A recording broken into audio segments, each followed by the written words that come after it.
وبركاته. بسم الله الرحمن الرحيم. الحمد لله رب العالمين والصلاة والسلام على سيد الأنبياء والمرسلين نبينا محمد وعلى آله وصحبه أجمعين ومن تبعهم بإحسان إلى يوم الدين. گزشتہ درس میں ہم نے یہ سیکھا تھا کہ ایمان میں اضافہ بھی ہوتا ہے اور ایمان میں کمی بھی ہوتی ہے. یعنی اگر انسان نیک عمل کرتا ہے تو اس کے ایمان میں اضافہ ہوتا ہے. رمضان کا مہینہ آتا ہے، لوگ نمازوں کی پابندی کرتے ہیں، روزے رکھتے ہیں، تراویح پڑھتے ہیں، تو ہم دیکھتے ہیں کہ ایمان ماشاء اللہ اس میں بڑی زیادتی ہوتی ہے اور ایمان ہمارا بڑھتا ہے اور اللہ کے کرم سے اللہ تعالیٰ کی رحمت کے بہت قریب ہوتے ہیں. ویسے ہی جب ہم اگر رمضان کے بعد بہت زیادہ مباح کاموں میں مصروف ہو جاتے ہیں، بزی ہو جاتے ہیں اور ہماری طرف سے سستی ہونے لگتی ہے، نماز میں تاخیر ہو جاتی ہے، جماعت چھوٹ جاتی ہے، تو ہم محسوس کرتے ہیں کہ ہمارے ایمان میں کمی ہو گئی. قرآن کریم میں اللہ تعالیٰ نے کئی جگہ قرآن کریم کے بارے میں بتایا کہ قرآن کریم کی وجہ سے مومنوں کے ایمان میں اضافہ ہوتا ہے. سورہ توبہ آیت نمبر 124 میں اللہ نے فرمایا وَإِذَا مَا أُنزِلَتْ سُورَةٌ فَمِنْهُمْ مَنْ يَقُولُ أَيُّكُمْ زَادَتْهُ هَذِهِ إِيمَانًا. اگر کوئی نئی صورت آتی ہے تو یہ منافقین آپس میں سوال کرتے ہیں، پوچھتے ہیں تم میں سے کس کے ایمان میں اضافہ ہوا؟ اس سورہ کی وجہ سے کس کے ایمان میں اضافہ ہوا؟ اللہ فرماتا ہے فَأَمَّا الَّذِينَ آمَنُوا فَزَادَتْهُمْ إِيمَانًا وَهُمْ يَسْتَبْشِرُونَ. اللہ تعالیٰ کہتا ہے کہ جو ایمان لائے ان کے ایمان میں یہ سورت نے اضافہ کیا. نئی سورت کی وجہ سے ان کے ایمان میں اور اضافہ ہوا، اللہ تعالیٰ سے اور قریب ہوئے اور وہ خوش ہوتے ہیں. اللہ تعالیٰ کی اس وحی کو سن کر، سورت کو سن کر، قرآن کو سن کر خوش ہوتے ہیں. ام ایمن ایک صحابی عورت تھیں، نبی کریم صلی اللہ علیہ وسلم اپنی زندگی میں ان کی زیارت کرتے تھے. نبی کریم صلی اللہ علیہ وسلم کے بعد ابوبکر صدیق رضی اللہ عنہ عمر فاروق سے کہتے ہیں چلیے ہم ام ایمن کی زیارت کرتے ہیں جیسا کہ نبی کریم صلی اللہ علیہ وسلم زیارت کرتے تھے. جاتے ہیں، پہنچتے ہیں تو ام ایمن رضی اللہ عنہ ان لوگوں کو دیکھ کر رونے لگتے ہیں.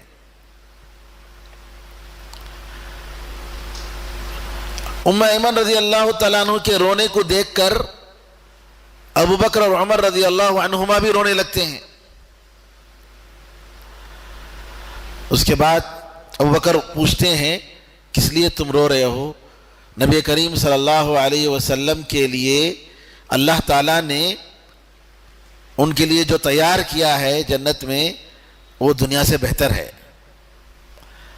ام ایمن رضی اللہ عنہ کہتی ہیں کہ میں اس لیے نہیں رو رہی ہوں کہ نبی کریم صلی اللہ علیہ وسلم انتقال کر گئے، میں اس لیے رو رہی ہوں کہ اللہ تعالیٰ کی طرف سے جو وحی کا سلسلہ تھا وہ ختم ہو گیا. اب کسی بھی انسان پر وحی آنے والی نہیں ہے، اللہ کی رحمت. تو صحابہ رضی اللہ عنہ مجمعین قرآن کریم سے، نبی کریم صلی اللہ علیہ وسلم کی تعلیم سے بڑے خوش ہوتے تھے.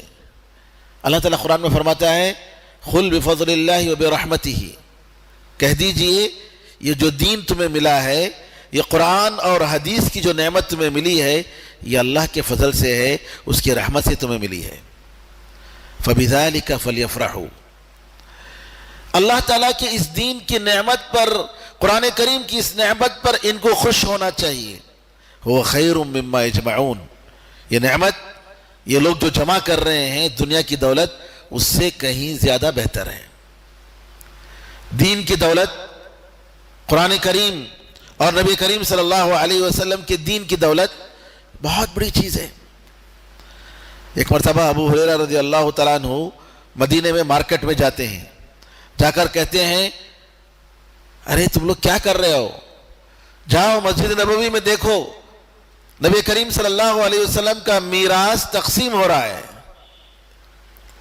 لوگ جو ہے دوڑے دوڑے آتے ہیں مارکیٹ سے، مسجد نبوی میں دیکھتے ہیں کہ کوئی چیز تقسیم نہیں ہو رہی ہے،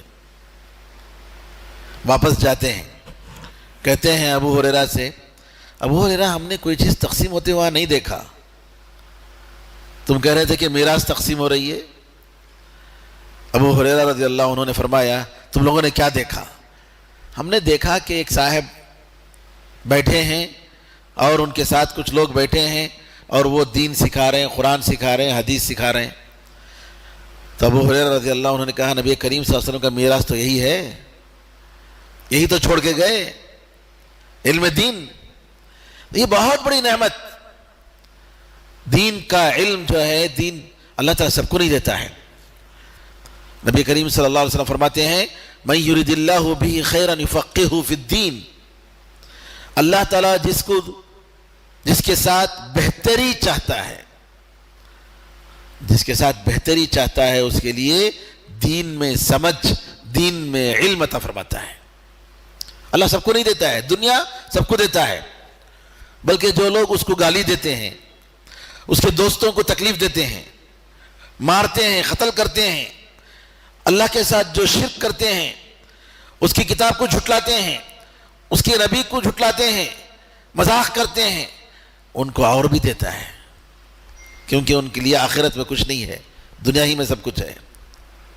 لیکن دین جو دیتا ہے صرف اپنے خاص لوگوں کو دیتا ہے۔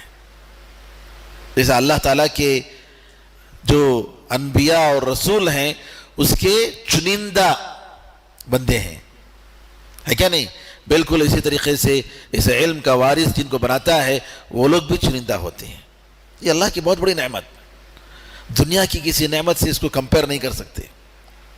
ایک مرتبہ امام ثوری رحمۃ اللہ علیہ اپنے شاگرد کے ساتھ عراق کی گلیوں میں جا رہے تھے، ان کے شاگرد سوار ان کے پیٹھ کے پیچھے سوار تھے، بڑی بڑی بلڈنگوں کو دیکھ کر آشاش کر رہے تھے، دیکھو کتنی بڑی بڑی بلڈنگیں ہیں، ان لوگوں کی کیسے شاندار محلات بنائے ہیں۔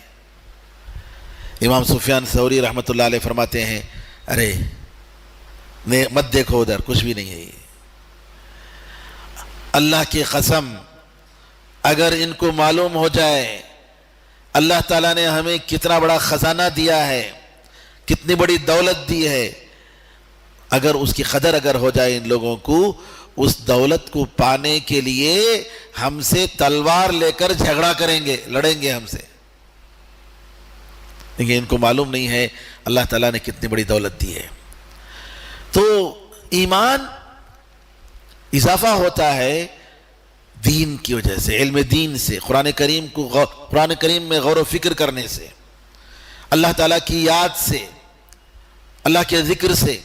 الا بذکر اللہ تطمئن القلوب، سنو اللہ تعالیٰ کے ذکر سے دل کو سکون ملتا ہے۔ تو ایمان میں کمی اور بیشی، کمی اور زیادتی، یہ ہمارا عقیدہ ہے۔ بعض لوگ کہتے ہیں کہ نہیں، ایمان ایک مرتبہ ہو گیا تو جو ہے کم نہیں ہوتا، اس میں زیادتی نہیں ہوتی، یہ غلط بات ہے۔ قرآن کریم میں اللہ نے بتایا فَأَمَّا الَّذِينَ آمَنُوا فَزَادَتْهُمْ ایمانا، جو ایمان لائے یہ نئی صورت ان کے ایمان میں اضافہ کرتی ہے اور وہ خوش ہوتے ہیں۔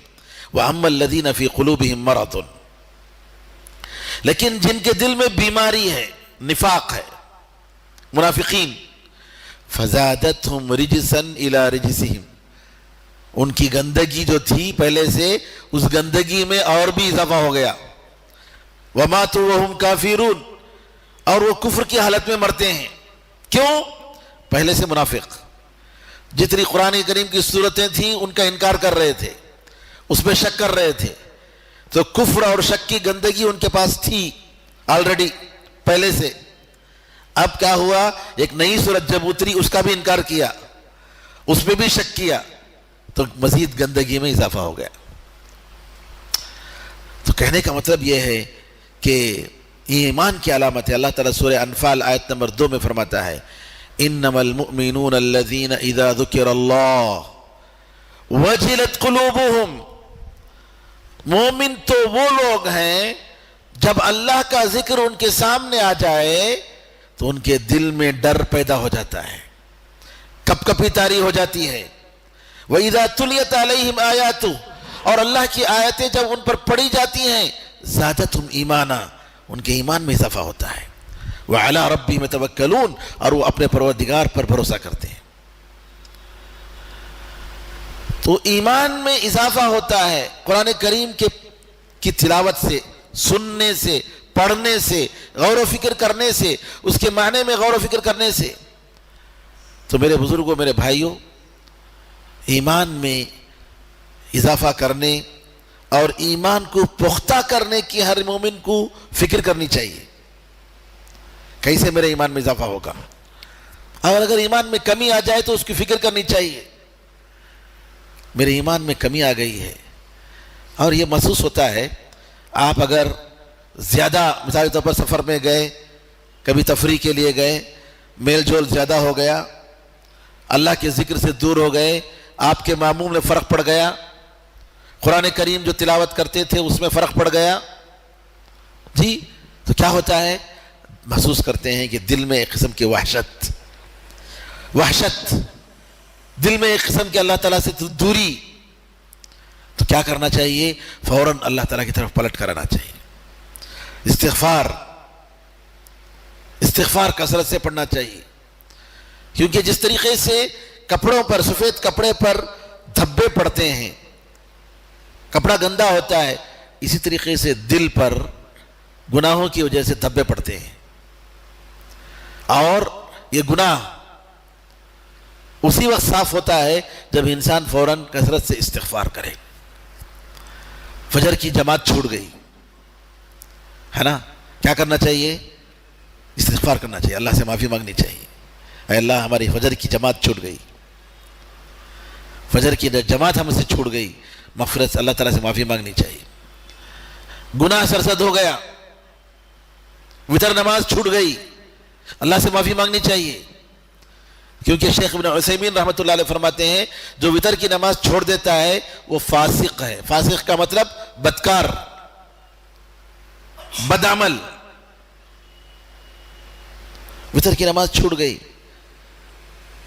تو ہمیں استغفار کرنا چاہیے. ہمارے گناہوں کی وجہ سے استغفار، یہ جو ہے ہم سے سرزد ہوتے ہیں، گناہیں سرزد ہوتی ہیں، ہم سے نیکیاں چھوٹتی ہیں. اور اگر ہم استغفار کریں گے تو اللہ تعالیٰ توفیق دے گا، ہمیں نیک عمل کی توفیق دے گا. اور اللہ کی توفیق، اس کی مدد کے بغیر ہم کوئی کام نہیں کر سکتے، کوئی عبادت نہیں کر سکتے. شاید میں نے آپ لوگوں کو ایک لونڈی کا واقعہ سنایا. ایک صاحب جو ہے ایک لونڈی کو خریدتے ہیں، سلف صالحین، اور وہ بیچاری جب اس کے گھر آتی ہے رات میں عشاء کی نماز کے بعد، پوچھتی ہے گھر والوں سے کہ آپ لوگوں کا کوئی کام باقی ہے، پورا کام ہو گیا؟ ہاں، پورا کام ہو گیا. ٹھیک ہے، چل جاتی ہے، نماز پڑھنا شروع کر دیتی ہے. نماز، تہجد کی نماز، قیام اللیل. تھوڑی دیر کے بعد آ کے دروازہ مارتی ہے. کیا ہے؟ کیوں دروازہ مار رہے ہو؟ تم لوگ رات میں نماز نہیں پڑھو گے؟ قیام اللیل نہیں کرو گے؟ نہیں، ابھی ٹائم ہے نا، بعد میں دیکھیں گے. پھر تھوڑی دیر کے بعد پھر آتی ہے، دروازہ کھٹکھٹاتی ہے، پھر جگاتی ہے. کیا ہو گیا؟ نہیں ابھی سحری کا ٹائم ہو رہا ہے، ابھی نماز کا ٹائم ہے، رات کی نماز. اب یہ زبردستی اٹھتے ہیں بیچارہ، چلو بار بار اٹھا رہی ہے. دیکھا نماز پڑھ رہی ہے، نماز میں دعا کر رہی ہے، تیری محبت کی قسم، تو جو مجھ سے محبت کر رہا ہے اللہ، میں اس کی محبت کا واسطہ دے کر میں تجھ سے دعا کر رہی ہوں، مجھے معاف کر دے.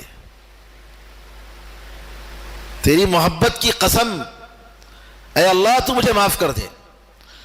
اب یہ سنتا ہے بیچارہ، سن کر پوچھتا ہے تمہیں کیسا معلوم کہ اللہ تم سے محبت کر رہا ہے؟ جواب میں کہتی ہے چونکہ اللہ مجھ سے محبت کر رہا ہے اس لیے تمہیں سلا کر مجھے جگایا ہے، مجھے نماز کی توفیق دیا ہے، اور اگر اس کی محبت مجھ سے نہیں ہوتی تو مجھے نماز کی توفیق نہیں دیتا. یہ سن کر وہ کہتی ہے کہ وہ غلام، اس کا سردار کہتا ہے اس کا آقا چلو میں نے تمہیں معاف کر دیا، آزاد کر دیا، جاؤ تم آزاد ہو. کہتی ہے دنیا کی آزادی مل گئی، اب آخرت کی آزادی باقی ہے، دوزخ سے آزادی باقی ہے. یہی ایمان. سبحان اللہ، ایک عورت جو لونڈی ہے اور اللہ تعالیٰ کی طرف سے اتنی بڑی نعمت کا عطا ہونا معمولی بات نہیں ہے. ایک لونڈی، ایک غلام، اور اس کے لیے جو ہے اللہ تعالیٰ کی طرف سے توفیق اور اس کا یہ احساس کہ اللہ تعالیٰ عبادت کی توفیق دے رہا ہے رات میں، کیونکہ اللہ تعالیٰ اس کے قریب ہر کسی کو آنے نہیں دیتا ہے، اور اگر مقرب بندہ بناتا ہے کسی کو تو اپنے خاص بندوں کو مقربین میں، قریب بندوں میں شامل کرتا ہے. اللہ کی بہت بڑی توفیق. تو کہنے کا مطلب یہ ہے کہ ایک مومن کو اس بات کی فکر ہونی چاہیے کہ اس کے ایمان میں اضافہ ہو، اس کا ایمان پختہ ہو.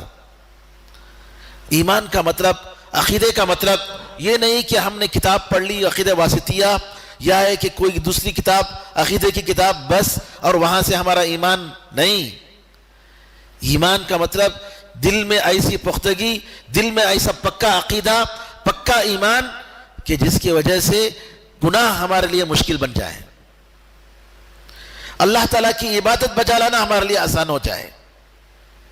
یہ اللہ کی بہت بڑی توفیق ہے، اور وہ ایمان ہمیں تلاش کرنا چاہیے اللہ کی عبادتوں کے ذریعے.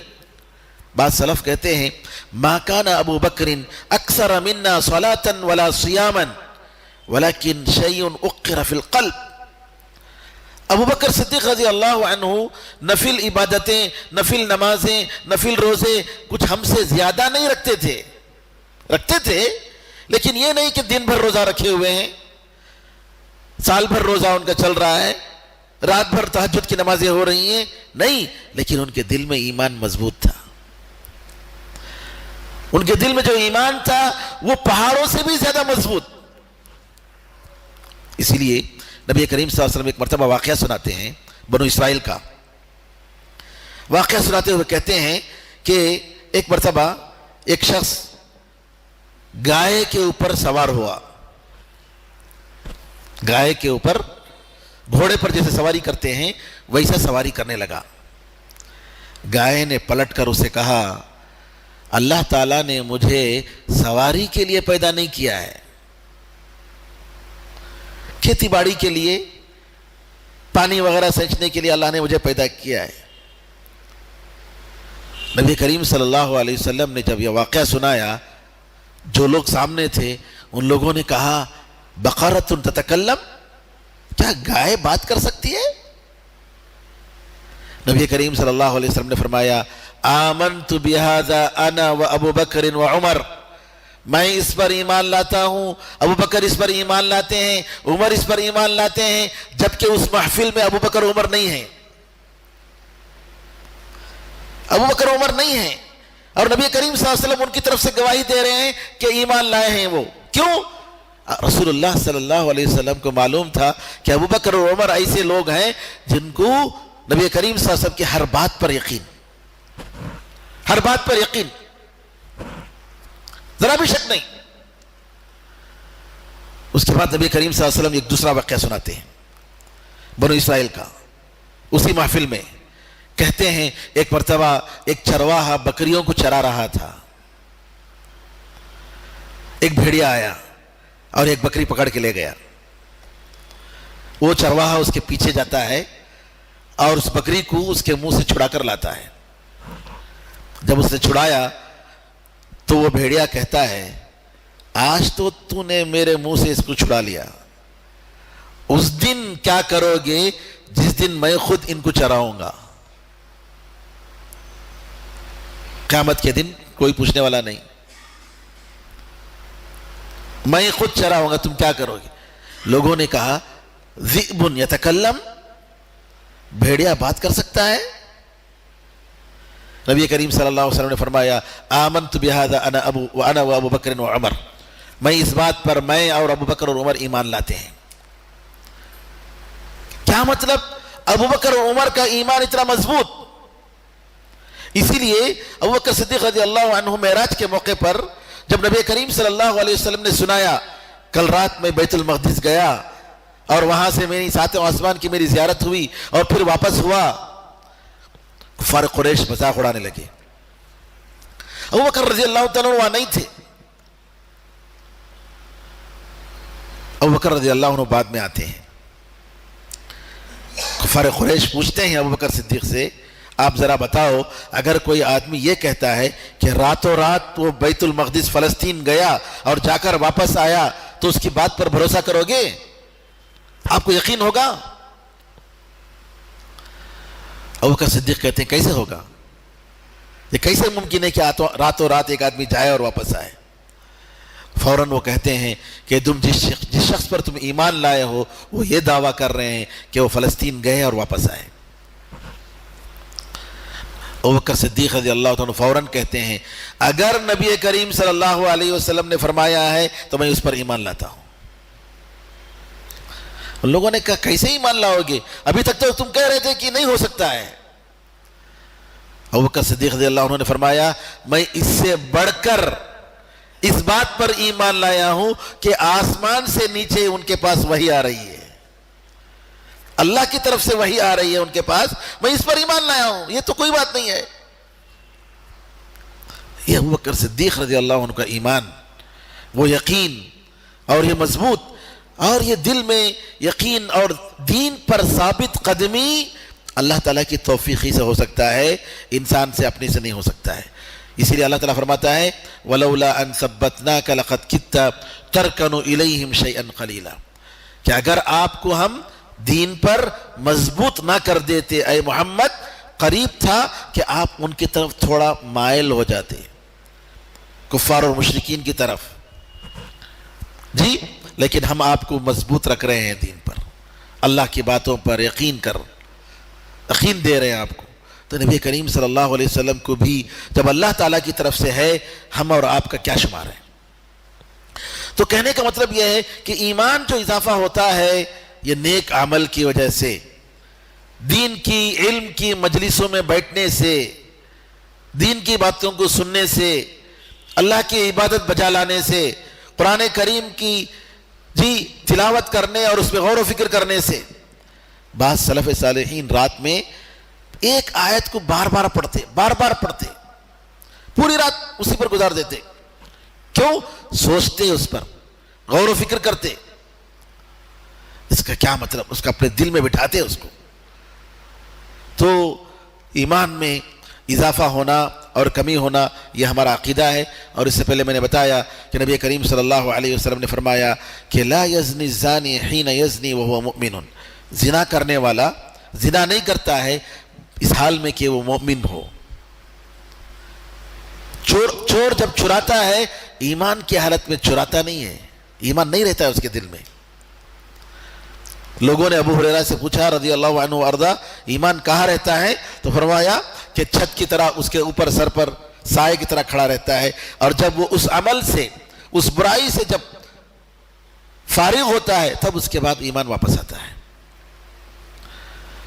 تو نیک عمل کرنے سے, اللہ کو یاد کرنے سے, ذکر و اذکار سے, دعاؤں سے ایمان میں اضافہ ہوتا ہے. اور جب گناہیں اور اس طریقے سے اللہ تعالیٰ سے دوری عبادت کے چھوڑنے سے جی ایمان میں کمی آتی ہے۔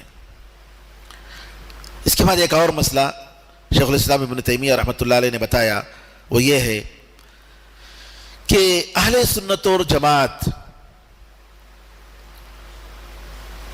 اہل قبلہ جو مسلمان ہیں، ان کو گناہوں کی وجہ سے، کبیرہ گناہوں کی وجہ سے اسلام سے باہر ان کو نہیں سمجھتے، کافر نہیں سمجھتے۔ جیسا کہ خوارج اور اسی طریقے سے جو غلو کرتے ہیں نعوذ باللہ، وہ لوگ کیا کرتے ہیں، بڑے آرام سے اسلام سے نکال دیتے ہیں، بلکہ ایمانی اخوت، ایمانی برادری گناہوں کے ساتھ بھی باقی رہتی ہے۔ یہ بہت اہم مسئلہ ہے، خاص طور پر آج کل ہم لوگوں نے دیکھا آئی ایس کے لوگوں نے مسلمانوں کو مارا، بعض لوگ اپنے ماں باپ کو بھی مارے، یہ کہہ کر کہ یہ لوگ مسلمان نہیں ہیں، کافر ہیں۔ چچا زاد بھائی کو مارا، اور یہ خوارج کی علامت ہے، مسلمانوں کو مارتے ہیں، دوسروں کو چھوڑ دیتے ہیں۔ نبی کریم صلی اللہ علیہ وسلم نے فرمایا یقتلون اہل الاسلام ویدعون اہل الاوثان، مشرکوں کو، بت پرستوں کو چھوڑ دیں گے اور مسلمانوں کو قتل کریں گے۔ خوارج کے بارے میں جیسا کہ نبی علی رضی اللہ عنہ کے زمانے میں جو خوارج تھے، علی رضی اللہ عنہ کو، صحابہ کو ان لوگوں نے قتل کیا، عمار ابن یاسر رضی اللہ عنہ کو قتل کیا۔ عمار ابن یاسر تو صفین میں ان کا انتقال ہوا، لیکن علی رضی اللہ عنہ کے ساتھ دوسرے صحابہ تھے، قتل کرنے والے خوارج تھے۔ اور ان کے ظلم کا جو واقعہ جسے ماضی میں رہا ہے، ہم دیکھتے ہیں کہ آج کے زمانے میں بھی یہ ظلم کا واقعہ موجود ہے۔ سیریا میں، عراق میں ان آئی ایس کے لوگوں نے جس نئے نئے طریقے سے قتل کیا، بعض لوگوں کو پانی میں ڈبا کر، جلا کر، کیسے کیسے طریقے سے وحشیت اور بربریت کے ساتھ، یعنی کسی بھی ایک مسلمان کو اسلام سے باہر کرنا یہ آسان نہیں ہے۔ حدیث میں آتا ہے کہ اگر کوئی مسلمان کسی مسلمان کو کہتا ہے تو کافر ہے، تو یہودی ہے، نعوذ باللہ، دونوں میں سے کوئی ایک ہو جاتا ہے۔ یعنی اگر جس کو بولا جا رہا ہے وہ اس لفظ کا مستحق نہیں ہے تو پلٹ کر اس کے پاس آتا ہے۔ کسی بھی مسلمان کو یعنی اسلام سے، دین سے نکالنا یہ بہت بڑا جرم ہے، معمولی بات نہیں ہے۔ آج کیا ہے، معمولی اختلاف ہوا، اس پر کفر کا فتویٰ لگا دیے۔ یہ اہل سنت اور جماعت کا عقیدہ نہیں ہے۔ شیخ الاسلام ابن تیمیہ رحمۃ اللہ علیہ فرماتے ہیں اہل السنت والجماعہ اعرف الناس بالحق وارحم الناس بالخلق۔ اہل سنت و جماعت سارے لوگوں میں سب سے زیادہ حق کو جاننے والے، حق کو پہچاننے والے، اور سب سے زیادہ لوگوں کے ساتھ رحم کرنے والے۔ ابھی 4 سال پہلے اورنگ آباد میں ایک واقعہ پیش آیا۔ واقعہ کیا پیش آیا؟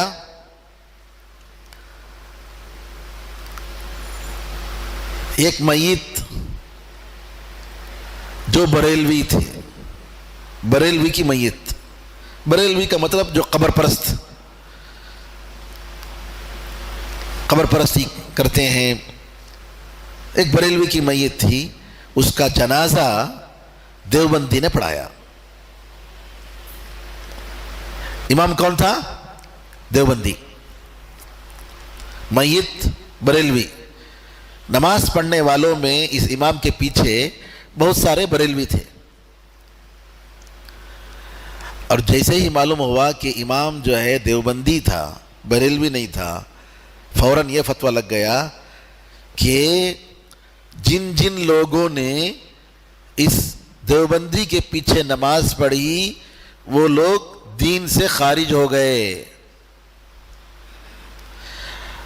بات یہی ختم نہیں ہوئی، وہ کافر ہو گئے۔ پھر اس کے بعد یہ حکم لگایا، ان کا نکاح ان کی بیویوں سے کٹ گیا۔ اب کیا کر رہے ہیں؟ دوبارہ نکاح پڑھوا رہے ہیں۔ مسلمان دوبارہ ہو کر پھر کیا کر رہے ہیں؟ ہمارا نکاح ٹوٹ گیا، اب دوبارہ نکاح پڑھواؤ۔ ریڈیو میں سب، ٹی وی میں سب خبریں آئیں۔ کیا ہے؟ آسانی کے ساتھ کفر کا فتویٰ لگا دینا، کافر۔ ہم لوگ تو مسلمان سمجھتے ہی نہیں ہیں جی، اسی لیے دوسروں کے ساتھ گٹھ بندھن ان کا ہوتا ہے، دشمنان اسلام کے ساتھ۔ مسلمانوں کے ساتھ گٹھ بندھن ان کا نہیں ہوتا، تعلقات نہیں ہوتے۔ تو میں یہ کہنا چاہ رہا ہوں کہ کسی بھی مسلمان کو کافر کہنا، دین سے نکالنا بہت بڑا جرم ہے، معمولی بات نہیں ہے۔ جیسا کہ نبی کریم صلی اللہ علیہ وسلم نے فرمایا فَقَدْ بَاءَ بِهِ أَحَدُهُمَا، دونوں میں سے کوئی جو ہے اس پر وہ چیز کفر کا حکم لگ گیا۔ تو لہذا کسی بھی مسلمان کو تکفیر کا جو حکم ہے ہر آدمی کے حق نہیں ہے، ہر آدمی کا یہ حق نہیں ہے۔ کسی کو کافر کہنے کا حق، یہ حق قاضی کو ہوتا ہے، جو اہل سنت و جماعت کا علم جس کے پاس ہو، عالم ہو جی۔ ہر آدمی کو ہرگز یہ روا نہیں ہے کہ کسی بھی ایک انسان پر، کسی بھی عالم پر دین سے نکل گئے، فتویٰ نکال دیے، اشتہار لگا دیے، نعوذ باللہ، ہرگز جائز نہیں ہے۔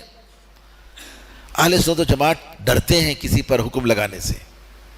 شیخ الاسلام ابن تیمیہ رحمۃ اللہ علیہ کہتے ہیں کہ یہ جو باتیں ہیں، یعنی کفریہ باتیں، اللہ تعالیٰ کے اسماء و صفات کا انکار، فلاں فلاں، کہتے ہیں کہ یہ باتیں اگر میں کہوں گا تو میں کافر بن جاؤں گا، لیکن جو لوگ یہ باتیں کرتے ہیں میں ان پر کفر کا فتویٰ نہیں لگاتا۔ اس لیے نہیں لگاتا کہ ان کے پاس علم نہیں ہے۔ کسی کے پاس حکم لگانے کے لیے کفر کا فتویٰ، مشرک کا فتویٰ، پہلے اس پر حجت قائم ہونی چاہیے، اس کے پاس علم آنا چاہیے۔ گھرانوں میں کتنے ایسے لوگ ہیں جو خبر پرستی کرتے ہیں، رشتہ داروں میں۔ ہمیں حکم لگانا نہیں چاہیے، کیوں؟ سب سے پہلے ان کو بتانا چاہیے، سب سے پہلے ان کو بتانا چاہیے کہ آپ جو کر رہے ہیں یہ وہی کام ہے جو ابو جہل اور ابو لہب کرتے تھے۔ پہلے ان کو بتانا چاہیے، ان کے شرک میں اور آپ کے عمل میں کوئی فرق نہیں ہے، بتانا چاہیے، ان کے پاس اس مسئلے کو واضح کرنا چاہیے۔ اور پھر بھی اگر واضح نہیں ہوتا ہے، ان کے پاس ڈاؤٹس ہیں، تو علماء کے پاس لے جا کر اس کو کلیئر کرنا چاہیے۔ اٹھاتے ہی نہیں انہوں کافر، انہوں مشرک، ان کے حق میں ہم دعا نہیں کریں گے، خطرناک بات ہے، خطرناک بات ہے۔ تو میں یہ کہنا چاہ رہا ہوں کفر کا فتویٰ لگانا بہت بڑا جرم ہے، معمولی بات نہیں ہے۔ ہاں ہم کہیں گے غیر اللہ سے مانگنا یہ شرک ہے، غیر اللہ سے سوال کرنا، اس پر بھروسہ کرنا یہ شرک ہے، یہ کفر ہے۔ لیکن اگر کوئی کرتا ہے تو اس پر حکم لگانے کے لیے علماء چاہیے۔ جنرل بولنا کہ ایسا کرنے والا کافر ہے وہ الگ مسئلہ ہے، لیکن کسی آدمی کے بارے میں یہ کافر ہر آدمی نہیں کر سکتا، ہر آدمی کو حق نہیں پہنچتا۔ تو یہاں پر ایک اور مسئلہ ہے کہ اہل سنت اور جماعت اگر کوئی آدمی گناہ کا کام کرتا ہے، کبیرہ گناہ، تو کیا کبیرہ گناہ کے کام سے وہ کافر ہو جائے گا؟ نہیں ہوگا۔ یہ ہمارا عقیدہ ہے۔ قرآن کریم میں اللہ تعالیٰ نے کہا کہ اگر کوئی شخص جان بوجھ کر کسی مومن کو قتل کرتا ہے تو وہ ہمیشہ ہمیشہ دوزخ میں رہے گا، ہمیشہ ہمیشہ۔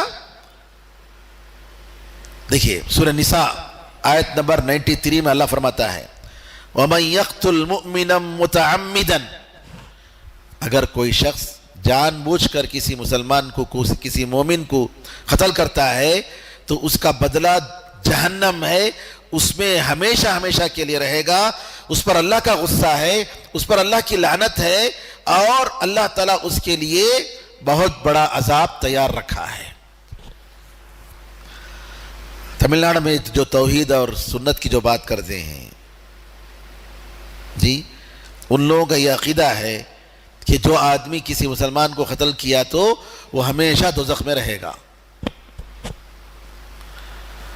میری ان سے بات چیت ایک مسئلے پر ہوئی تھی، پیس ایگزیبیشن 2004 پیس ایگزیبیشن کے لیے ہم لوگ گئے، تو کہا کہ جو ہے یہ دوزخ میں جائے گا۔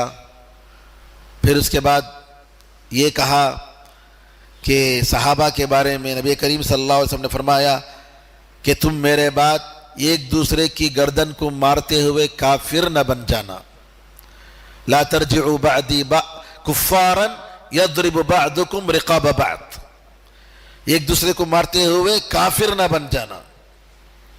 اور صحابہ آپس میں ایک دوسرے کو قتل کیے، مارے، لڑائی ہوئی۔ تو میں نے پوچھا عائشہ رضی اللہ عنہ پھر کافر کا کیا پوچھا؟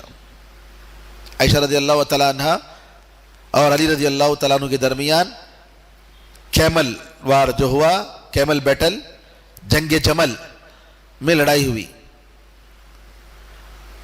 جی، ابو طلحہ رضی اللہ تعالیٰ عنہ اسی میں شہید ہوئے، زبیر رضی اللہ تعالیٰ عنہ بھی اس میں شہید ہو گئے۔ میں نے پوچھا کہ کیا یہ لوگ کافر؟ کیا پوچھا تو جواب نہیں، کچھ بھی، کوئی بھی جواب نہیں۔ علی رضی اللہ تعالیٰ عنہ نے معاویہ رضی اللہ تعالیٰ عنہ کے درمیان، دونوں کے درمیان جنگ صفین میں لڑائی ہوئی، کافر کیا؟ نبی کریم صلی اللہ علیہ وسلم کا یہ فرمان کہ کافر نہ بن جانا، اس کا مطلب یہ نہیں کہ کرنے والے سب کافر بن گئے۔ نبی کریم صلی اللہ علیہ وسلم نے صحابہ کی، ان صحابہ کو جنت کی گواہی دی جی، ان صحابہ کو جنت کی گواہی دی، اور خلفائے راشدین میں سے علی رضی اللہ تعالیٰ عنہ، ام المؤمنین عائشہ رضی اللہ عنہ، نبی کریم صلی اللہ علیہ وسلم کی پیاری بیوی، ہر بڑا گناہ کرنے والا کافر نہیں بن جاتا۔ تو یہاں بھی قرآن کریم کی جو آیت ہے کہ جو جان بوجھ کر کسی مومن کو قتل کرتا ہے اس کا بدلہ دوزخ ہے ہمیشہ کے لیے، لیکن اللہ نے دوسری جگہ فرمایا کہ اللہ تعالیٰ سارے گناہوں کو معاف کرنے کے لیے تیار ہے سوائے شرک کے۔ اہل سنت و جماعت کیا کرتے ہیں؟ قرآن کریم اور نبی کریم صلی اللہ علیہ وسلم کی ساری ٹیکسٹ کو لے کر، ساری باتوں کو رکھ کر جمع کر کے فیصلہ کرتے ہیں۔ یہ لوگ کیا کرتے ہیں؟ ایک آیت، ایک حدیث کو لے کر کیا کرتے ہیں؟ اس کے بعد اس پر ان کی پوری بلڈنگ بناتے ہیں، اور اس کے بعد جو ہے دوسرے آیتوں کو ٹھکرا دیتے ہیں۔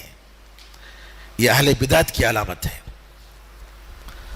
قرآن میں اللہ نے یہودیوں کے بارے میں فرمایا افتؤمنون ببعض الکتاب وتکفرون ببعض، کیا تم لوگ کتاب اللہ کی کتاب کی بعض آیتوں پر ایمان لاتے ہو اور بعض آیتوں کو ٹھکراتے ہو؟ یہ اہل بدعت کی علامت ہے۔ مرضی کی حدیث کو لیں گے، مرضی کی آیت کو لیں گے، اور دوسری کی آیتوں کو جو ہے مانیں گے نہیں، انکار کر دیں گے۔ اہل سنت و جماعت پورے قرآن کو لیتے ہیں، آمن الرسول بما انزل الیہ من ربہ والمؤمنون،